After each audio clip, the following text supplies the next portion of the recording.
How's everyone doing? It's YourGibs, and we've got Might and Magic Legacy. This is an early access. Let's go ahead and look at the difficulty options here. We've got two difficulties: Adventurer, which is your beginner, I guess, and Warrior, which looks like it's more for higher difficulty. Look at the party creation modes. We're definitely going to go with manual, but it's interesting that you've got default and random. So these are the four starter classes. So we have Human, Elf, and Dwarf, and Orc. We're going to create one of each. So Human looks like they've got some racial abilities, and again, because this is early access, you don't have all the classes available up front. So I guess we're going to only have the choice of Freemage, and we're going to make this a female. And Bianca, that needs to go. We all know that has to be Veronica. Veronica, yes, Veronica.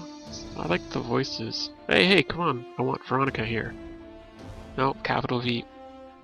There we go. For those of you that don't know, I did play Don't we have better things Legend to of do? Grimrock last year, and This looks powerful. Veronica had many adventures. I'm Yeah, voting definitely to gonna go make with camp. cynical. Who's with? I'm no expert, but this looks valuable. Here is the skills piece, and wow, this looks interesting. So you've got weapons, miscellaneous, and magic. Well, Veronica is a free mage, so let's look here what we have here. Probably just going to go with default with all of these characters for now, because I sort of want to get into the game. I'm really excited to play Might and Magic 10.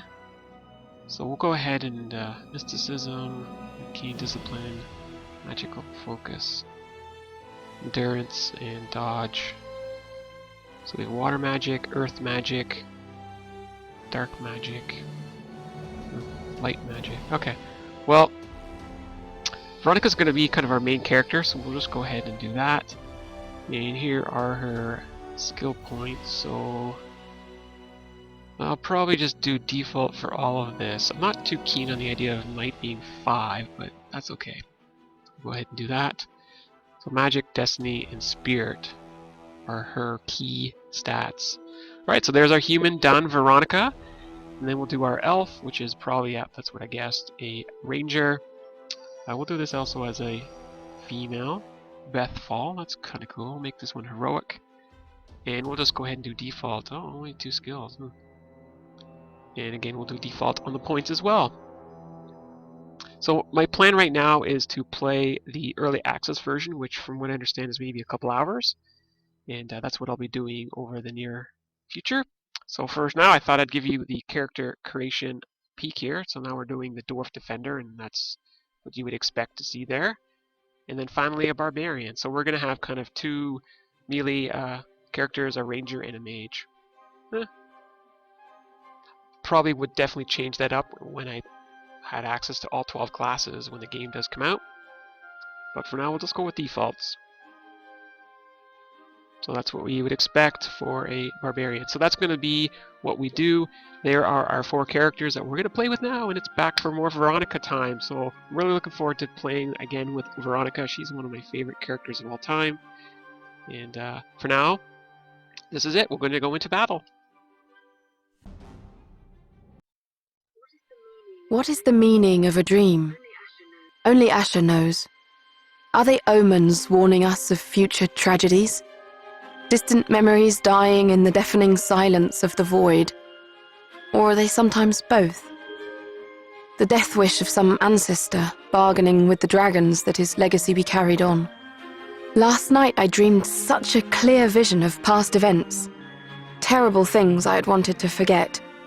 They refused to fade away, demanding, pleading to be told one last time. This story begins with what we now call Uriel's deception. During the fabled Elder Wars, wars that once pitched the children of the light against the children of darkness. Uriel, the great archangel, had vowed to avenge his family, slaughtered by the greatest warrior and tactician of the Faceless, Erebos, the master of assassins. For centuries, Uriel, consumed by hatred, planned his revenge. Shortly before the second eclipse, Uriel and his inquisitors provided proof that the Faceless were plotting to rekindle the fires of the ancient wars.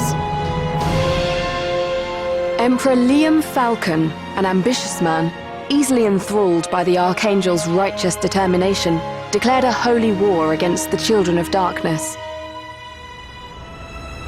And Uriel's own brother, the Archangel Michael, esteemed and feared general of the ancient angel host, was brought back from the dead to lead the onslaught. But Uriel's plan had one fatal flaw. He underestimated the courage and resourcefulness of the humans he had set out to use in his machinations. There were some who saw through his lies, seeing Uriel's proof as clever fabrications. The murders and sabotages of which the Faceless had been accused were his own doing. Angels cannot lie, or so the saying goes, but there's nothing written saying that they have to tell the truth. Uriel escaped the justice of the courts, but not the judgment of the dragons. Uriel, Michael, and the Emperor Liam perished in the bloody fires of the Second Eclipse. But a legacy remained, continuing to poison the Empire. When the true extent of Uriel's deception was revealed, the scandal nearly ripped the once great and holy nation apart. Distrust grew between the Empire and its allies. Dissentful whispers could be heard throughout the hallways of the Imperial Court. And outside of the Empire's borders, the colonies and protectorates were clamoring for independence. In an effort to calm the troubled waters, Liam's heiress, the young Empress Gwendolyn Falcon, proclaimed a series of reforms that were immediately unpopular with the more conservative nobles. These tensions came to a head in the Agyn Peninsula. Once a jewel of the Falcon Crown, the great port of Karthal on the Savage Sea was threatening to secede and join the loose coalition of the free cities. Skirmishes were multiplying between the rebels and Imperial garrisons. Brigands were stalking the trade routes, and pirates were raiding the coasts. This is a story of a particular group of adventurers who had just set foot on the peninsula for the first time, on a quest to fulfill the dying wish of their mentor. They were called raiders, but would soon be known as legends.